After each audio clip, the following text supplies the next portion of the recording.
ఏపీలో కూటమి అధికారంలోకి వచ్చి 10 నెలలవుతోంది. నామినేటెడ్ పదవుల కోసం ఆశావహులు చకోర పక్షుల్లా ఎదురుచూస్తున్నారు. అయితే కాంపిటీషన్ మాత్రం 1:46 ఉంది. అంటే ఒక్క పోస్టుకి 46 మంది పోటీ పడుతున్నారు.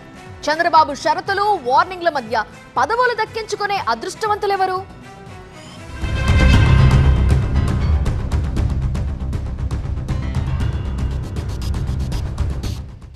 ఒక కుర్చీ 46 కర్చీఫ్లు. పదవుల కోసం నేతల పోటాపోటీ. Nominated rush. ఒక్క నామినేటెడ్ పోస్టుకు 46 మంది పోటీ పడుతున్నారు. ఇది ఏపీలో నామినేటెడ్ పోస్టుల కోసం నేతలు పోటీ పడుతున్న తీరు. ఇప్పటికే 62 కార్పొరేషన్ పోస్టులు భర్తీ అయ్యాయి. వీటిని కూటమి నేతలు 49, 10, 3 చొప్పున పంచుకున్నారు.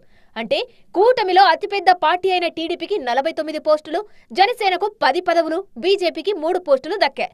ఇక 214 మార్కెట్ కమిటీలు. సార్, ఇదిగోండి నా రెసిగ్నేషన్. రెసిగ్నేషన్ ఎందుకు? నేనే జాబ్స్ ని క్రియేట్ చేసి బాస్ అవ్వాలనుకుంటున్నాను. ఎలా? బాస్ వాలా. బాస్ వాలా. Be the boss. 1100 trust boards లో నామినేటెడ్ పదవులు ఉన్నాయి. అంటే 1314 పోస్టులు ఉన్నాయి. వీటి కోసం ఏకంగా 60,000 అప్లికేషన్లు వచ్చాయట. అంటే నామినేటెడ్ రష్ నెక్స్ట్ లెవెల్ అంటున్నాయి రాజకీయ వర్గాలు. నామినేటెడ్ పోస్టులకు కావలసిన అర్హతలు, పార్టీ కోసం అన్ని రకాలుగా కష్టపడ్డవాళ్లు. ఇక వాళ్లను గుర్తించేదలా? ఈ బాధ్యతను పార్టీలోని సీనియర్లు, మంత్రులకు అప్పగించారు సీఎం చంద్రబాబు. ఇక నామినేటెడ్ పదవుల భర్తీకి జూన్ను టార్గెట్ పెట్టారు. కానీ నామినేటెడ్ పదవుల భర్తీలో ఆలస్యమవుతుందని ఆశావహులు వాపోతున్నారు. ఇక నామినేటెడ్ పోస్టులను భర్తీ చేయడానికి చంద్రబాబు తీవ్ర కసరత్తులు చేస్తున్నారు.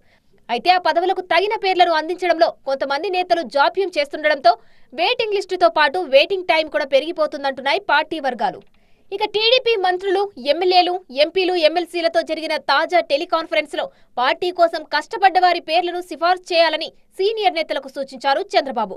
21 ప్రధాన దేవాలయాలకు చైర్మన్లను నియమిస్తామన్నారు బాబు. ఇప్పుడు పదవులు రాని వారికి 2 ఏళ్ల తర్వాత ఇస్తామని భరోసా ఇచ్చారు. పదవులు రావడానికి షరతులు వర్తిస్తాయంటున్నారు చంద్రబాబు. నామినేటెడ్ పదవుల కోసం 60,000 దరఖాస్తులు వచ్చాయని, వాటిని నిశితంగా పరిశీలిస్తున్నామన్నారు సీఎం చంద్రబాబు. మొదటిసారే పదవులు రాలేదని అనుకోవద్దు. 2 ఏళ్ల పదవీకాలం ముగిశాక మిగిలిన వారికి కూడా అవకాశాలు కల్పిస్తామన్నారు ఆయన. ఇప్పటికే పదవులు తీసుకున్న వారి ప్రతిభను పర్యవేక్షిస్తున్నామన్న బాబు ప్రతిపక్షంలో ఉన్నట్లే ఇప్పుడు హుందాగా వ్యవహరించాలని నేతలకు సూచించారు. సరైన వ్యక్తులను సరైన పదవుల్లో నియమిస్తామంటున్నారు బాబు. 1,314 పోస్టులు, 60,000 మంది పోటీ. లాటరీలో లక్కీ పోస్టు దక్కించుకునే అదృష్టవంతులెవరో చూడాలి.